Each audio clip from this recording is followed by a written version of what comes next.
Herdenken houdt niet alleen in dat we stilstaan bij de slachtoffers van de oorlog en van het verzet. En juist die hebben hun levens gegeven voor die samenleving. Maar ook en vooral dat we stilstaan bij de waarden van onze samenleving die zo kostbaar zijn dat we altijd alert op moeten zijn dat die overeind blijven.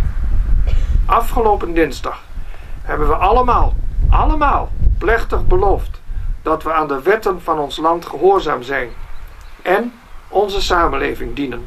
De koning deed dat ten opzichte van ons via de Eerste en de Tweede Kamer, de volksvertegenwoordiging.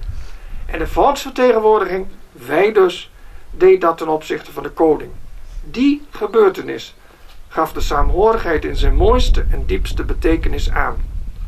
Wij allen zijn verantwoordelijk voor de saamhorigheid in onze samenleving, want dat waarborgt vrede en vrijheid.